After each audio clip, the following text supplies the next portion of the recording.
Peter now, but Joe, actually a caster himself. On the big stage, typically behind the desk, but has chosen to play this event. And it's really great to see how active our community of casters are, that they're still playing tournaments, maybe even getting an invite early on in the season with Worlds in Yokohama coming up. That's one thing, key thing to keep in mind. So Joe and Peter, both their setup is ready. They have their active Pokemon, and it looks like there was one mulligan, one extra card to be drawn, and the game is about to start. Yeah, Joe, I'm a big fan of Joe myself. Big fan of his videos. One half of Omnipoke that puts out content all the time and very aware of what the local scene is doing. As you said, a caster as well, has to be so in tune with the players, but also very experienced player, as you mentioned. He's won events before, and that's something not many players in this hall will have done, especially events of this kind of size. So definitely got the experience. You can see here him taking notes of what he's looking at right now, and that kind of extra level of ability that these players have developed, whether it be, do you know what, I play better when I write down notes. It'd be, I play better when I'm on the main table and I just sort of take my time. You know, they find out these habits that help them perform at their best level in a high pressure situation like this on the big table. Yeah, the Hisuian Heavy Ball is an interesting card. It gives you two options. One, some decks like the Regigigas, for example, heavily rely on having access to some of the Pokemon, right? So if two of your Regis are priced, you need one of them, use the Hisuian Heavy Ball and get access to that. The other option, and that's quite interesting in the history of Pokemon, is like getting access to the prize cards. Which of your cards are priced? They used to be like town map, and some players were using that. It actually like opens up your prize cards, so you have an overview. You can actually choose which one to draw after taking knockouts. But this is here in Heavy Ball. Early on, like we saw no deck search from Joe before, he had the option to check, hey, what is priced?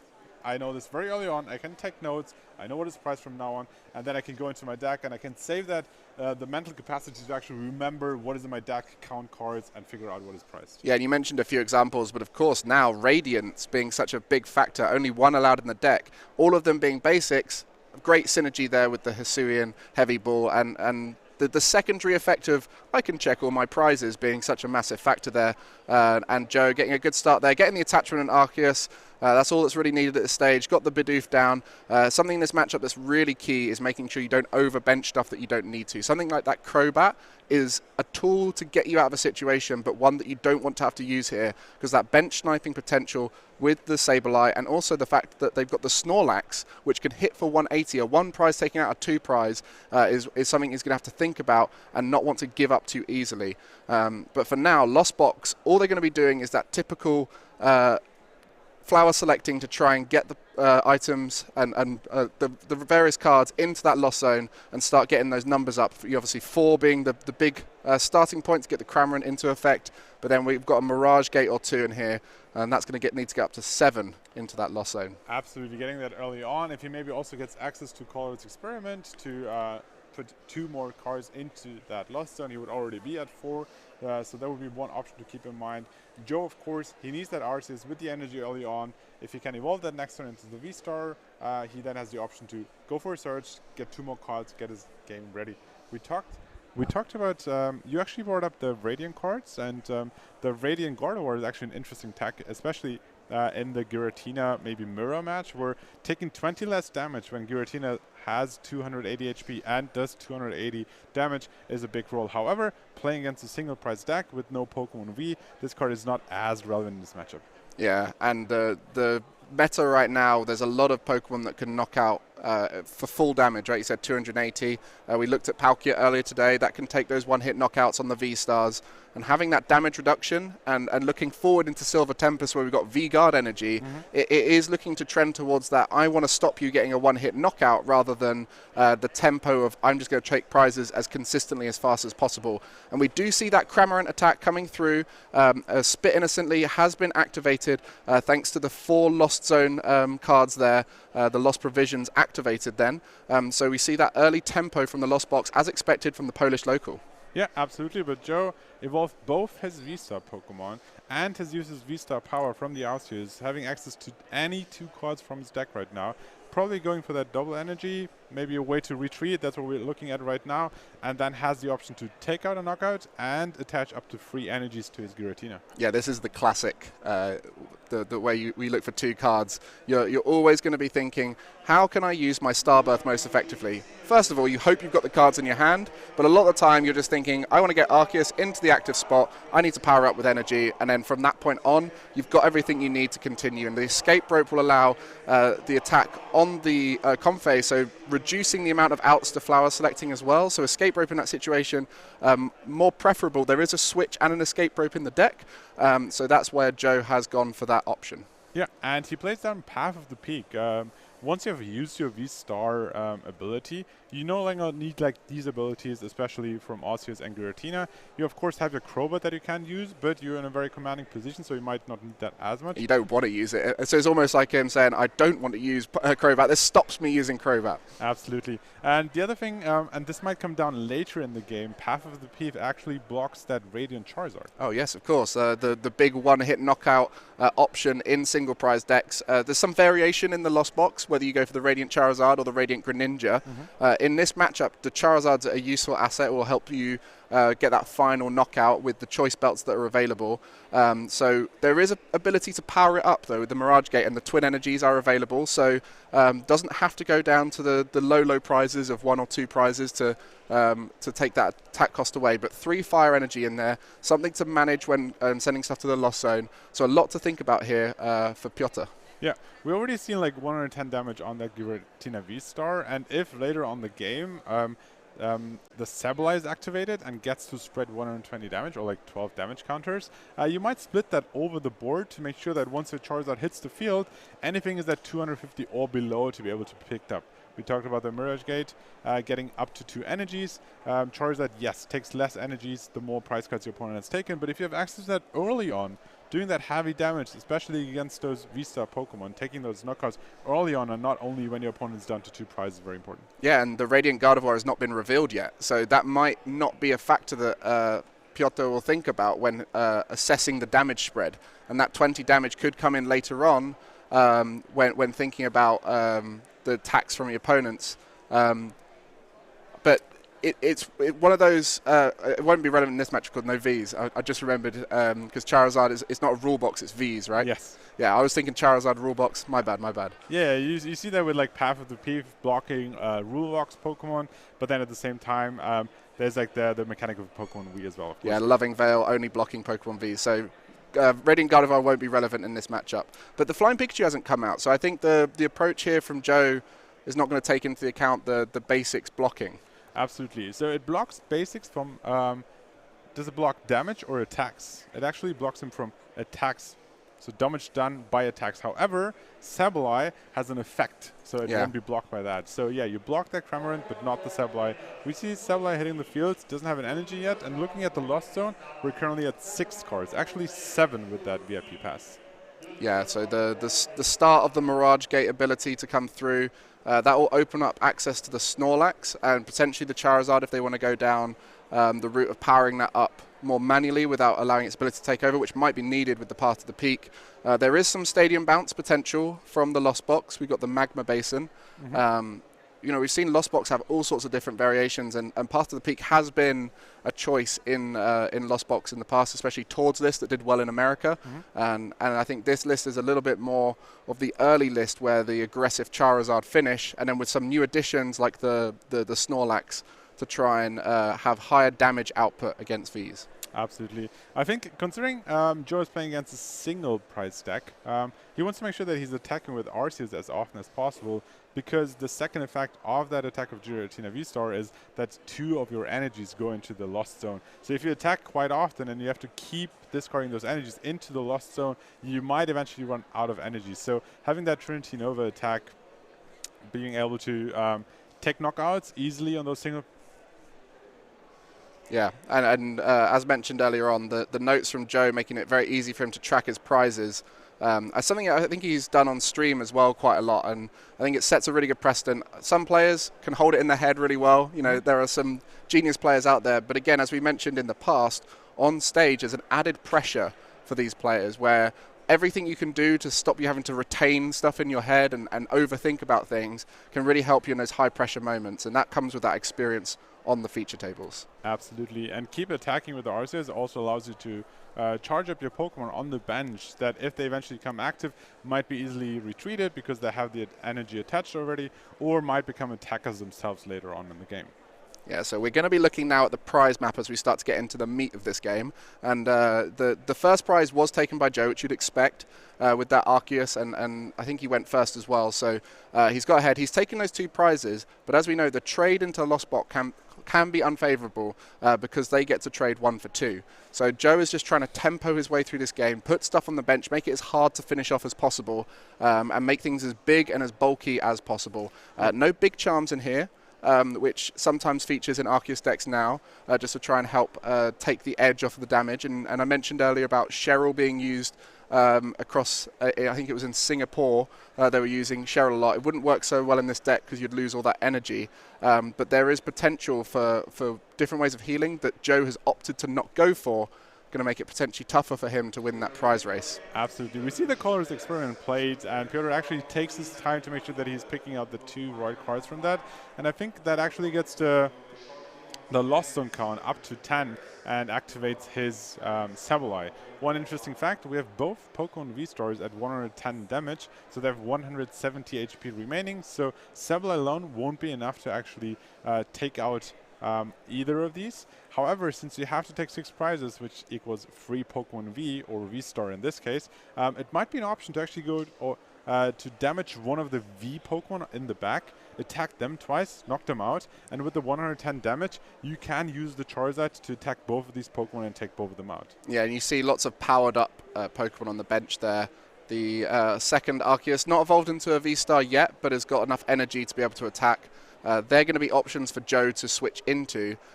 We mentioned about healing options. Sharon's Care might be in Piotr's mind. He might be thinking, oh, if I attack the Arceus, I need to make sure I knock them out because they might be able to pick them up. But not. We know that's not going to be the case here. So Joe is just trying to hit consistently every turn, get that damage down, take a knockout every single turn. And right now, this is the point, the turning point. We see that Snorlax down. This is where that 170 damage that you mentioned, the Snorlax hits for 180. That's the way to get that knockout now. So hoping to get that Arceus KO with a Mirage Gate. So we'll see if they got that in hand now. Absolutely. That's is that a quick ball grabbing the Snorlax, or is it a quick ball discarding the Snorlax? I wonder. That's one thing to figure out. But yeah, the 180 damage from that Snorlax is actually another threat to consider. But it seems like he's discarding the Snorlax to pick up the Charizard. Okay. Maybe load that up with a Merge Gate and start attacking, taking knockouts. For Joe, it's very clear. He has to keep attacking. He needs 4 more knockouts. But Piotr has to start thinking, like, I have to start eventually picking up prizes, get there so that I can win the game. Otherwise, it will be really hard for him. So he has that Charizard. And another thing to keep in mind, we mentioned this earlier, is the path of the peak. However, we see the stadium in Peter's hand. Yeah, so be able to bump that stadium, maybe use that magma basin and power it up. And that's the route he's decided to take here. There's so many different routes with these decks, and that's one of the key factors in the experience here. Oh, that Mirage Gate going into the Lost Zone. That was a very difficult decision because he placed 2 of the magma stadiums. So one was in his hand, and the second one, together with the Mirage Gate, was coming off the Flower Whale. So either he discards the item and doesn't have the option to load up his Charizard as quickly as possible, or he gets rid of the stadium, but then he might lose the Stadium War, and Path to the Peak might eventually block out the Charizard for the rest of the game. Yeah, lovely turn there from Piotr. So the 2 prizes taken by Joe, taking that attack cost of the Charizard down by 2 energy. So 1 Twin Energy, 1 Fire Energy from the Magma Basin, and that was enough to get the knockout. So relying on the Charizard here, rather than going for that Snorlax route, which I think is a fair approach because Snorlax gets stuck in the active, maybe feeling a bit more confident in the Charizard to continue attacking, and having access to other cards to keep repeating those attacks is going to be useful for the future. Yeah, especially with Clara in mind. You have that Snorlax in discard pile, so you always have the option to bring it back later on in the game, but it seemed like he decided that Charizard at this point in the game is his choice. Use the Stadium, has the Fire Energy double, and attacks, takes the knockout.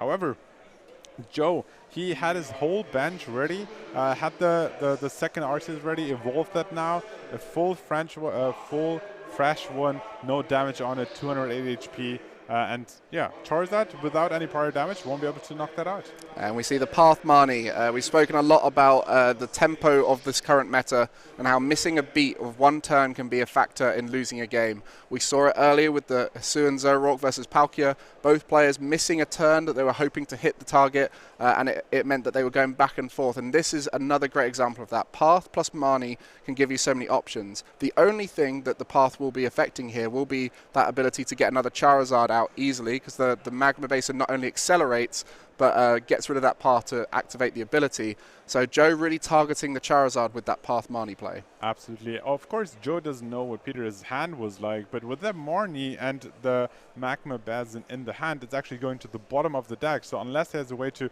reshuffle his deck, he won't have access to that stadium anytime soon. So that's one thing to consider. Charizard is being knocked out, Path to the Peak and Marnie, and let's see if Peter has a way to come back into this game. Yeah, really needs that stadium to use the Charizard again. And we mentioned that various options. Snorlax would be an option to take out the benched Tina that's got damage on it. But in the case of the Arceus and the active, that needs 280 damage. So that would need to be a choice-belted Charizard for that knockout. So a lot to reach for there.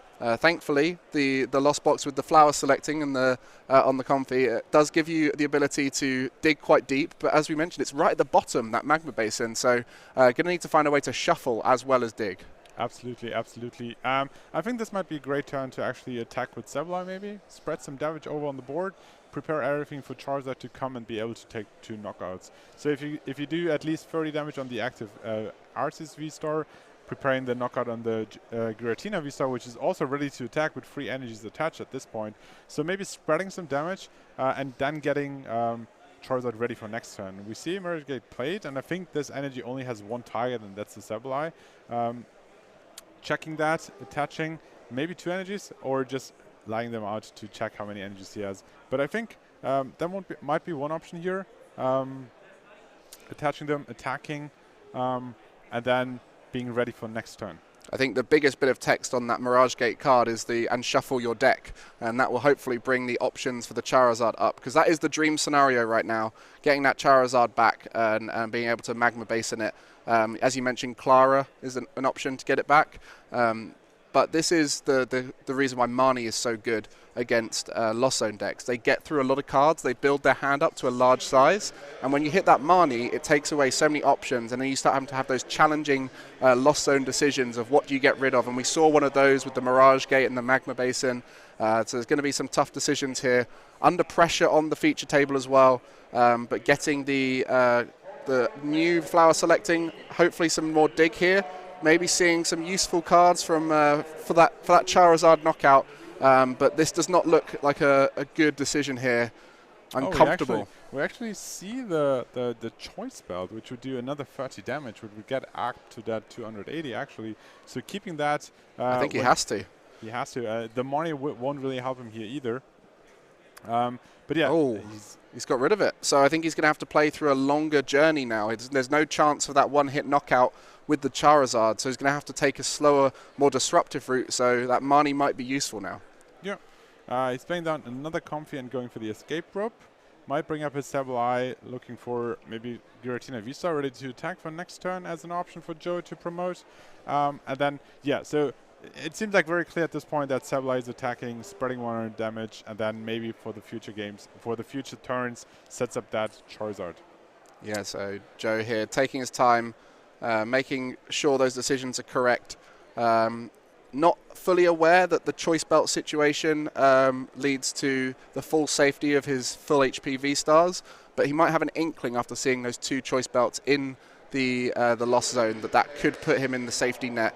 So he puts up that Giratina V-Star and then has the option to attack with that in the next turn. The Giratina V-Star attack we're going to be seeing a lot of over the weekend. That Star Requiem, not so relevant in this matchup because the Lost Zone's not going to be in effect for Joe, but Lost Impact hitting for 280. Definitely a bit of overkill against Lost Box, but a consistent, solid attack in any matchup, which you know you're going to get knockouts with. Absolutely. And we see like this Sableye attacking, and it actually comes down to spraying the damage all over the board. We see 30 going on the active, 30 on the Arceus V-Star, so they're both in 250 range.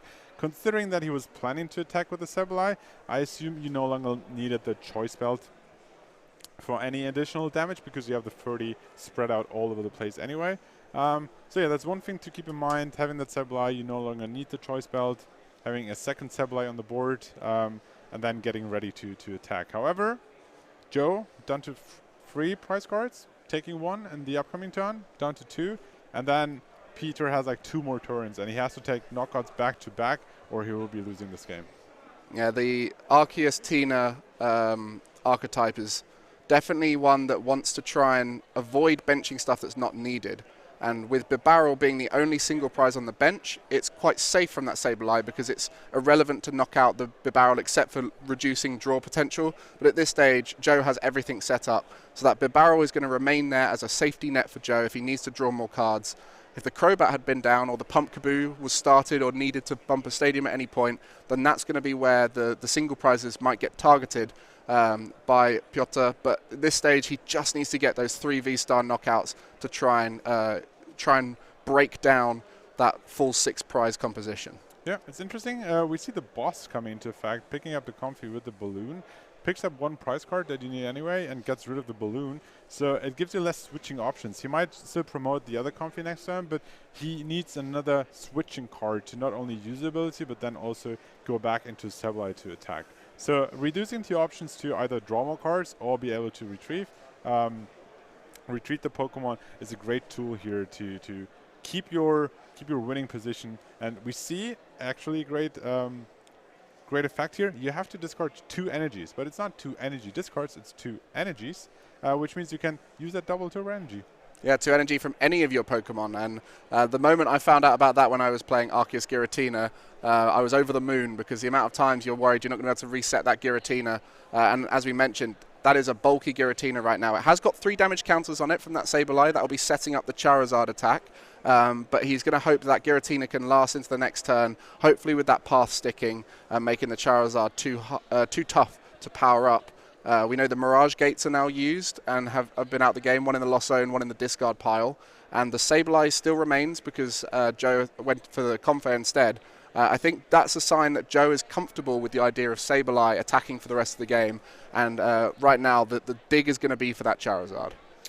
Okay, and looking at this damage, he's taking out the Giratina here, taking another 2 prize cards, and that's what I meant earlier. He now is in a good position because Joe might take out 1 knockout, but if Peter has all the tools he needs to get his Charizard and attack for 1 single energy, then he wins this game. So it's all about how Joe combats this. If he has maybe another Mani, because we saw that Peter is having that Magma base in his hand actually, so he has the option to get rid of the Path of Peak. So I mean, Joe does know that, but we might see how this comes into effect here. Yeah, lovely play from the local Polish player. You know, there's so many routes you can take to victory with Lost Box, and a lot of it depends on what you get access to, what's in your prizes, what you have to put in the Lost Zone. He recognized that Charizard was not viable, went for the Sableye route, and is now in this position. As we said about the basic blocking, Charizard cannot attack that Pikachu after it's just made an attack because it blocks out attacks from the basic. So Joe, as we mentioned, is fine with a Sableye attacking for the rest of the turn, but Max Balloon will stop during your opponent's next turn. It will stop them from attacking if they are a basic Pokemon. So no damage taken by that Pikachu VMAX, Flying Pikachu VMAX. So this is a powerful position for Joe, forcing as many questions out of his opponent. Do you have Gust? Do you have that Charizard? Otherwise, I can take a few Sableyes for a few turns. Exactly. 2 more KOs needed. We actually saw Mani being played. Draws 4 cards, which also gets rid of Peter's hand. Oh, we will see the Magma base, and that's the question. We want to know whether that Charizard is an option. But again, there's so much to get here for Peter. Still, I'm still unsure on the pronunciation. This is going to be the biggest challenge of the weekend. We've got so much variety and nationality here at the event. Same thing happens every European event. All over Europe, players will come here. And right now, the Polish player is looking to close out this game against Joe. Joe just needs to play 1 more turn, can attack anything with any of his powered up attackers, and he will win the game. Right now, Piotr needs to find a way to knock out any of the bench Vs. In particular, he needs that Charizard to hit for damage. Oh, the Bibarel is an option. That's an option for sure. To send up, it's safety. Yep, because if you take that knockout, you only get 1 prize card, so it doesn't really help Peter. So Peter, on top of that, either needs another escape rope, maybe a gust effect, but he also needs a way to get an attacker into the field. And it doesn't seem like he has an option to grab that Charizard just of yet so far. Using more of those favorable abilities, going through the decks. He has a full hand of cards. And there's a Clara. The Clara, that's step 1, but then there's no gust ability with that. The only gust he's able to use is the escape rope, which Joe is in control of who goes up, and as we saw, the barrel was a fine option for Joe. Now Joe needs to find a way to retreat that, and having used his escape rope and his switch, he might need to do that through attachment. And so there's a lot of resources now for Joe to manage to make sure he can get the attack off. Absolutely. And the question is, will he actually attack with... Oh, we see he has the energy. He is attaching, retrieving, attack. Early start, but the Arcues start versus the Guru, the Orange Guru there at the start is going to be optimal for both sides. Preferably a Comfey coming in soon, but they are going to have the ability to start working their way through the deck. Yeah, like looking at game 1, like Joe really like had all the tools he needed, but considering he was playing Arceus, he had the attachment in turn 1, he had the evolution in turn 2. Then from that moment on, you're pretty set up. You get your energies on the board as well, and you didn't have to use any of them. I wonder if that Comfey was a top deck. I assume so by the fact he instantly switched into it. So the Oranguru was the only option for the basic. Top deck, the Comfey had the switch out, starts doing those flower selectings nice and early, but does now have the ability to dig a bit deeper with all of the single prize abilities on his side. And for Joe, he's just going to want to get an attachment down. Absolutely, absolutely. Didn't look like a really great turn for Peter. Didn't have a great starting hand. Then drew the Comfey, but that was only one single time he could use the ability. Only 1 card in a lost zone. Joe looking through his hand. He has an Ultra Ball, has access to more cards, and if he can get down the attachment as well, he would be in a very commanding position in this game. Yeah, just looking at the prizes, 2 paths on the side for Joe, and that leaves 1 in the deck. So not as easy to keep putting that down. Only relevant to the Charizard, so maybe as he draws prizes, he'll find those options. On the other side, a Mirage Gate prize is probably the most relevant thing for Piotr there, Peter. I wonder what chat's thinking right now. I wonder what chat's thinking of the pronunciation there, Peter or Piotr. Feel free to correct us, and I'd love to get their name correct here. But yeah, Mirage Gate there. Only 2 of them in the deck, and it could be relevant for the Snorlax or the Charizard to power it up. And we saw it used to get Sableye powered up when there wasn't an ability to naturally attach last game. Yeah, well, there's no order in which you have to take your prize. We have to assume that it starts from the bottom up. So having access to that Mirage Gate once you draw 2 prize cards would be a great tool.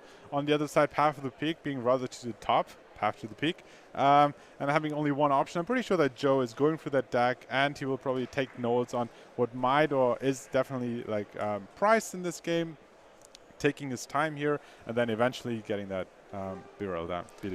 Yeah, so on Piotr's side, the Lost Box only has the boss. 1 single boss to guarantee that knockout on a benched V. So Joe will be concerned about that Crobat, which he's discarded, and thinking, I don't want to put that down. That's a threat that they could get a good prize swing on.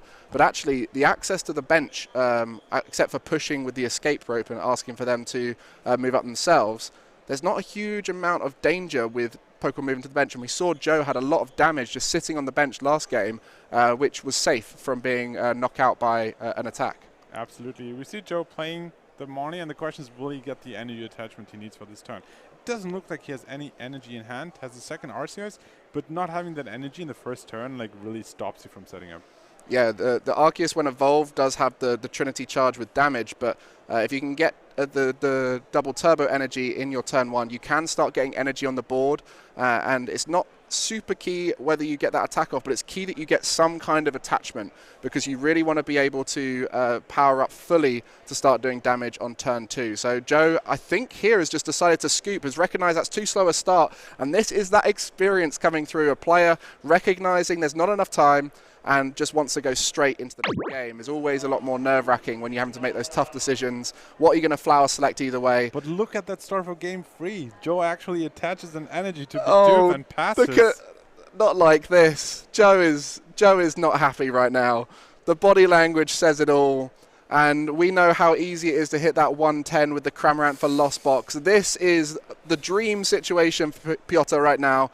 But you see the prizes, there's 3 escape ropes, but there's so many switch outs. Surely right now Piotr's going to dig. He's got the Chorus Experiment and everything. Yeah, if we see some VIP passes to get actually more comfort on the field as well, 2 energies, 2 cards will actually already hit the lost zone. So yeah, he still needs to get rid of that Manafi in the active position.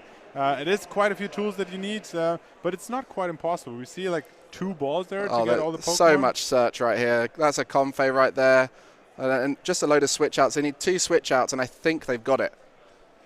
Absolutely. He needs 2 Comfeys, 2 switch outs, activate ability twice, and then the Cramorant, and this might be a very quick game for you. Yeah, and we say all this stuff, like the Comfey is also going to be finding you more cards. So this is a very likely situation right now for Lost Box, and Piotr knows that, but he needs to just take his time. As you can see, he's not rushing anything. The worst thing you could do right now with 17 minutes on the clock is start rushing a turn 1 attack that could win in the game. So just thinking ahead, making sure he gets the route sussed out completely. Absolutely, and we see that he has the 4th escape rope. He's playing 4, 3 of them are priced, and he has a 4th one in his starting hand, which is very convenient here. That has 1 switching option, a 2nd one, and like this is the path to victory for Peter now. If he can finish up this puzzle with all the pieces he needs. I mean, he's discarded the Twin Energy, which is also a switching option. So clearly in tune with what's available, and just needs 2 Comfey flower selectings to get that lost zone number up to 4. Then that Cramorant, which he's just found from the deck, into the active, and that will hit for 110, which is enough to knock out the lone Bidoof on the side of Joe. And that is just sometimes how Pokemon goes. Absolutely. Very unfortunate. Like scooping game 2, basically in turn 2, right? And then going into game 3, be like, no, I got this, I got this. Starting with Bidoof, energy attachment, and pass, well, that's not what you want to see. However, let's not call it quite off yet. There's still a few actions to play. Comfey first, bringing up to 3 lost zone count. Let's see what options he gets, though. Oh, and Battle VIP pass. Which one do you take, the left or the right one? Well, he's going to take one of them, which is going to give options that I don't know if he necessarily needs. But he's got the Twin Energy, which will allow him to do 1 more retreat, and he needs 2 more retreats, right? Absolutely. So 1 more retreat to get to the next Comfey, and then 1 more retreat after that to get to the Cramorant. No energy needed for the Cramorant attack once there's 4 in the lost zone. So there is a lot right now to think through just to guarantee.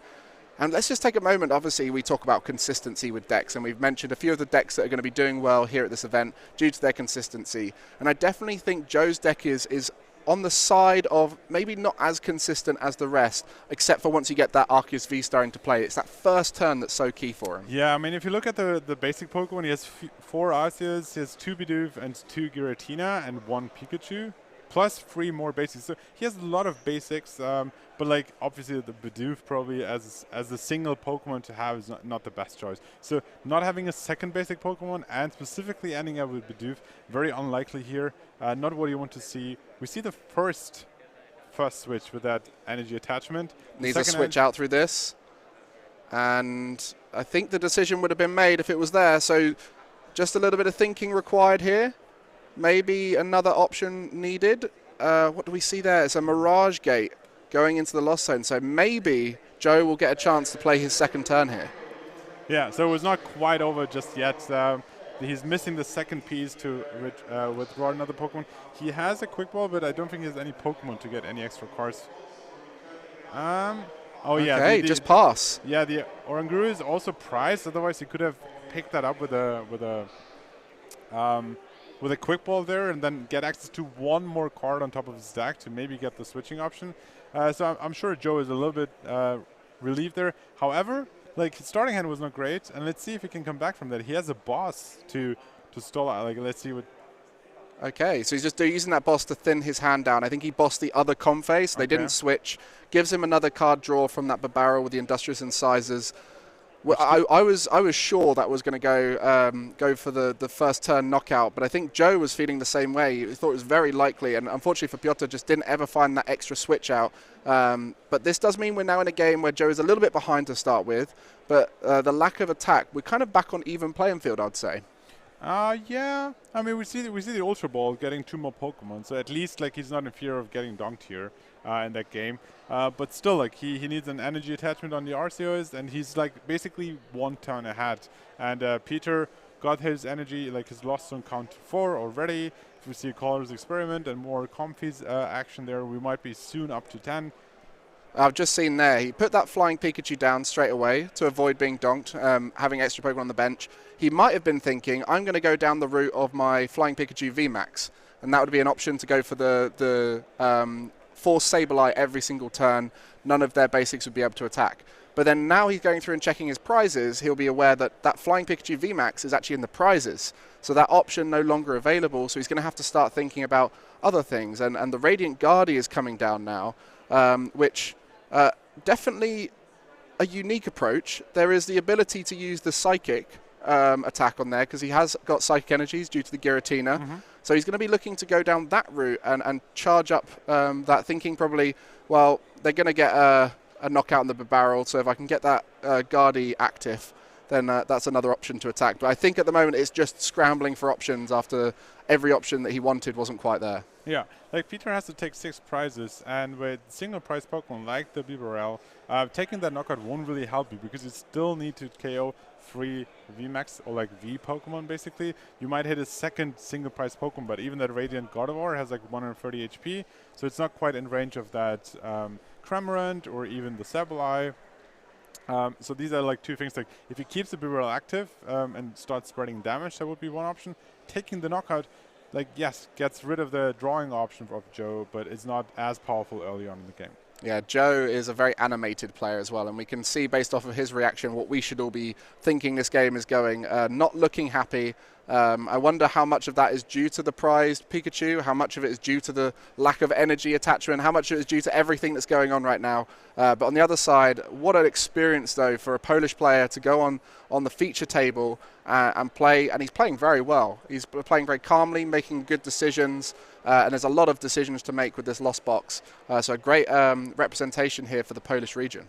Yeah, we see like both Snorlax ending up in the Lost Zone, so that's definitely not an option he has left for this game.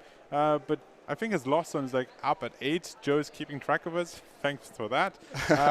And we might see like Sableye getting into action very soon. But there's a 110 damage, and Bibarel is down to 10 HP. Yeah, setting up the potential with the Sableye. You've mentioned how that Sableye it's an effect, it's a damage effect. You can hit anyone, anywhere. And the Bibarel right now is just sitting in the active. If he were to knock it out, it would activate Raihan. It would also activate the ability to switch something into the active. So by doing that 110 and setting up for the future with the Sableye, it might seem like he was avoiding the knockout, but it's actually a very smart play to just set things up for the future, set his own board state up, get more in the Lost Zone to activate the Sableye's Lost Mine attack, which needs 10. Absolutely. If you think like he's spreading 120 damage or 12 damage counters, you might spread them all over the board, but you want to set up those Charizard knockouts. But typically, after spreading 30 on each of the VStar Pokemon, you still have like 10 left eventually. So you might, when you see fit, take the knockout, but it's also great to have that in the active position and start spreading damage, because it just requires Joey to have one extra card or one extra retreating option that he needs to sacrifice there. Yeah, and we're early on right now in the Swiss. We're only in round 3. Both these guys 2-0, having a strong start. And this game has definitely been one that could go either way, just based off of the draw and consistency of the decks. They cannot miss a turn as they hoped for.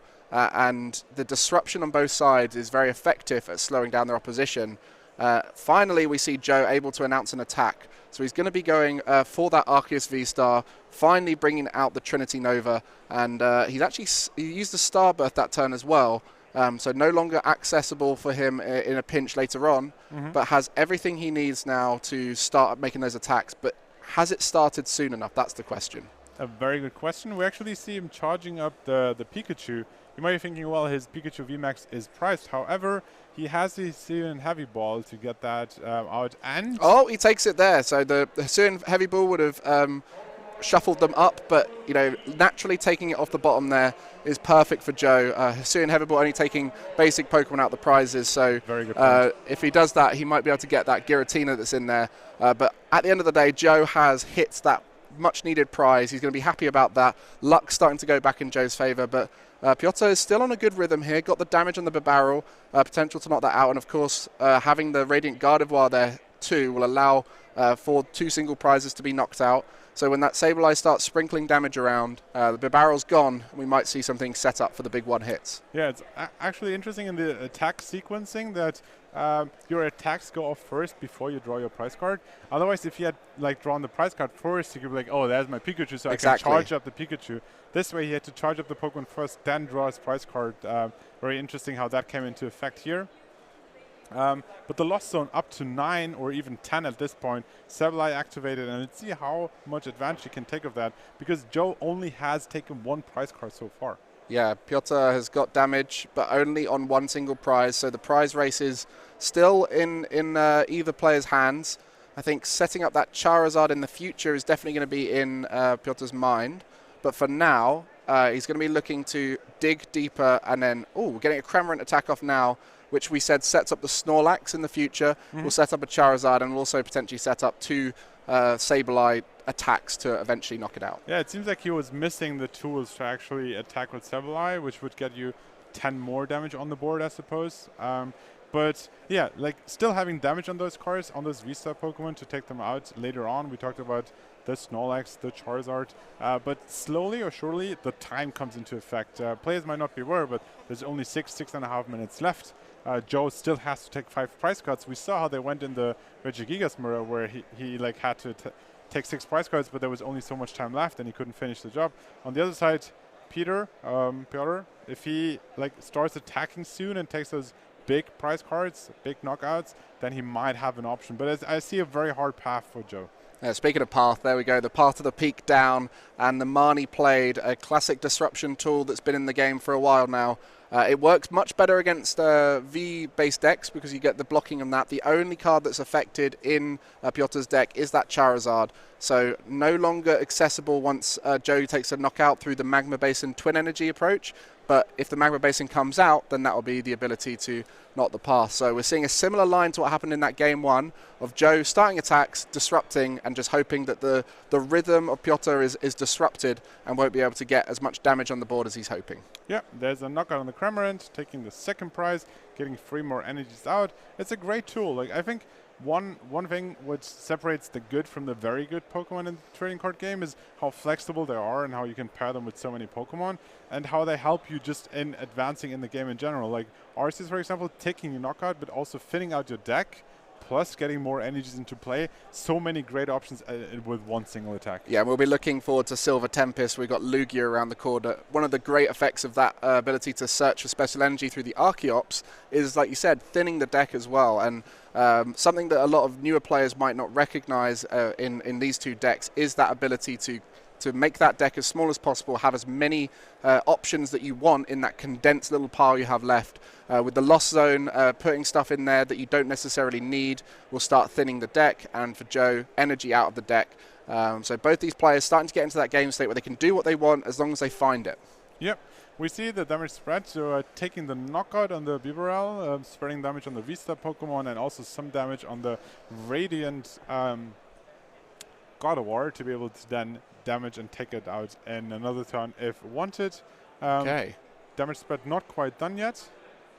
Oh, so, there's a lot of thinking needed here for Piotr. All that Sableye damage sprinkled all over the place. So there's 1 there on the Gardevoir, which will put it in range of a Sableye damage in the future.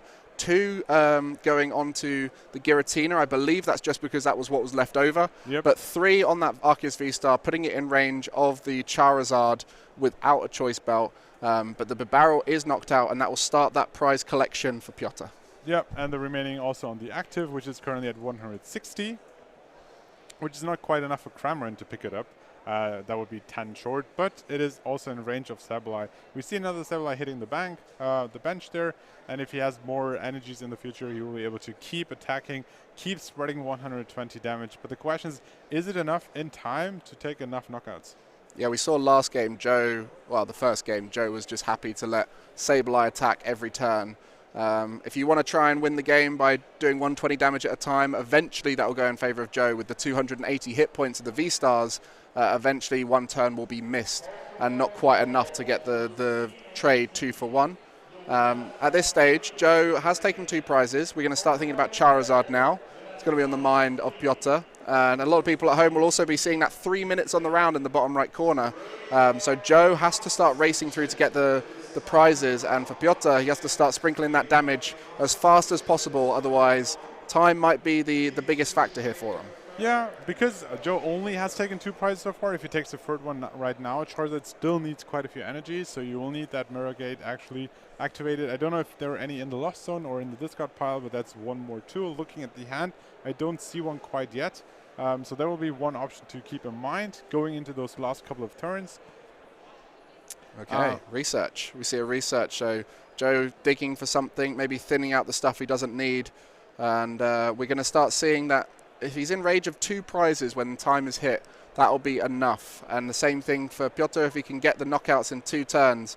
And at this stage, this has been a long fought battle. And maybe that quick scoop from Joe might have had just enough time for him to win the final game, or at least play out the final game, whichever way the result goes. Yeah, that's such a roller coaster of emotions. Winning game 1, going to game 2 scooping, starting so horribly with that single Bidoof in the attack, then surviving that turn, which is very crucial, then coming back and maybe bringing it out into this time.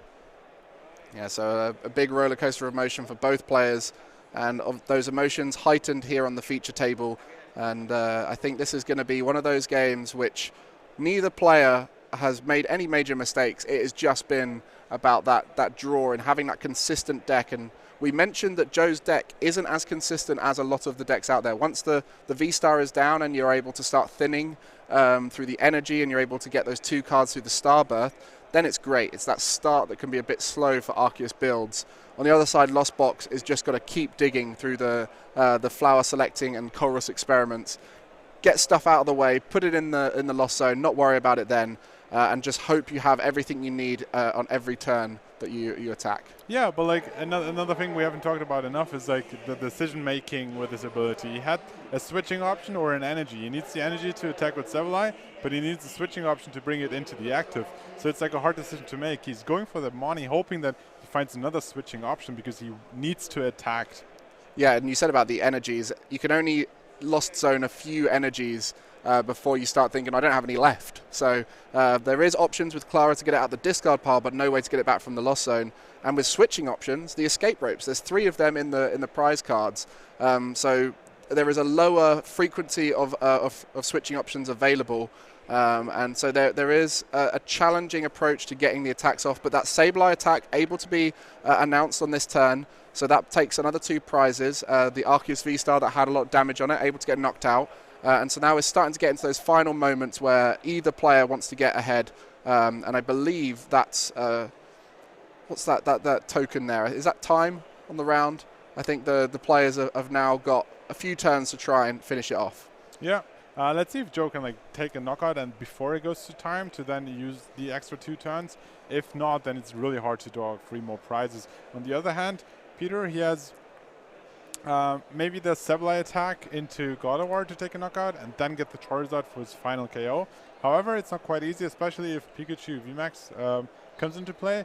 Not only does it block basic Pokemon, but it also has 310 HP. Yeah, I believe in this situation, from what I can see here, Joe cannot win the game because he has no way to take 2 prizes in any turn. With 3 prizes left, he is going to be thinking, I don't want to be knocked out here by that Charizard. If that Charizard is able to knock out the Arceus on the bench with 3 damage counters on it, or if he's able to get a choice belt on it and maybe knock out any of the other V-Stars, then there's big concerns there for Joe because that Guardy, the Radiant Gardevoir on the bench, is available for a Sableye 120 damage. So Joe right now, he's going to be thinking, this is not a winnable game, and going to be trying to work out how to defensively play out the rest of it. Absolutely. Sometimes you need to figure out not just how to win, but not to lose. And that's Joe's card here. Having the Path of Peak active and going for the Marnie and hoping for the best. Yeah, we saw the Path plus Marnie combo was a great way to stop the Charizard from being powered up with the Magma Basin. But first off, the 4 cards from the Marnie on the side of Piotr is going to be in his mind as to whether he's able to bump it. And there's a lot right now to think about for Piotr, and he's got the time to do it.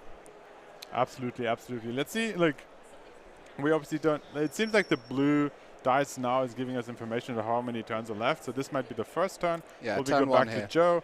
and then for third turn to Peter. So Peter has 2 more attacks left, needs to take 3 prize cards. Yeah, anyone new to Pokemon, when the time on the round is up, there will be a turn 0, which is a turn that is currently being played.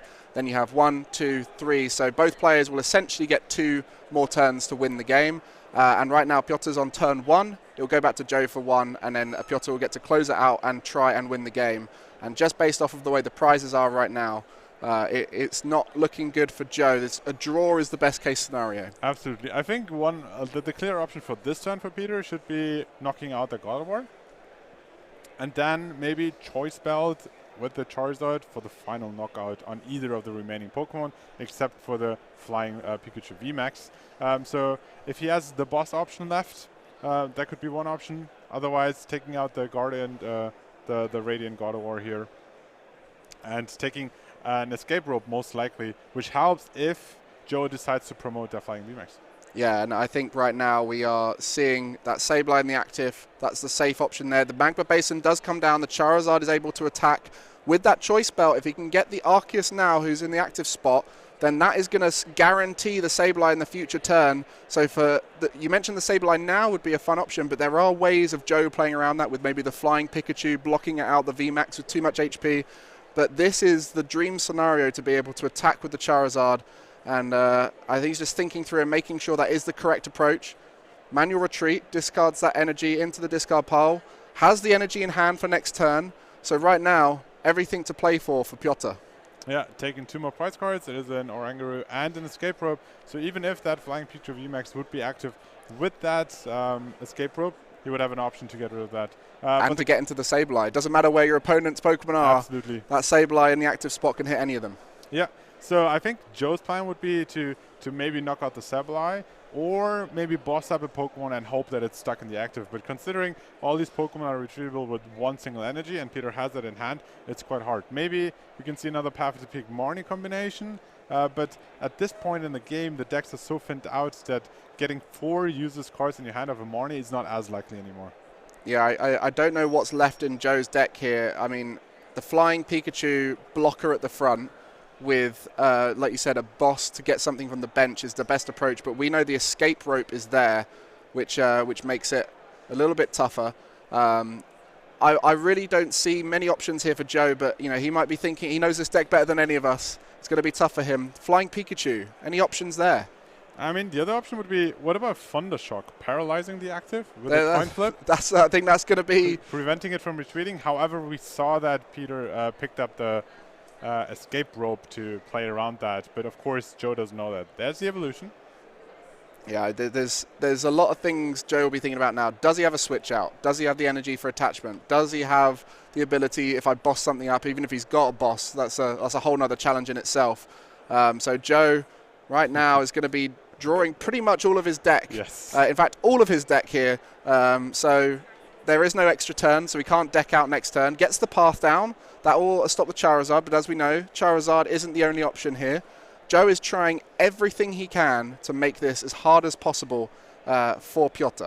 It's quite interesting. Typically, if you draw all your cards and then it's your turn again, you can't draw, you lose the game. However, because it will be Peter's last turn, that won't come into effect. So Joe can risk running out of cards for this turn.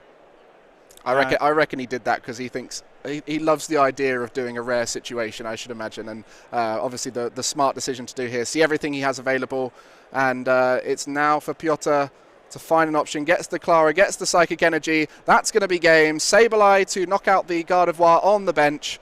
What a performance there from Piotr.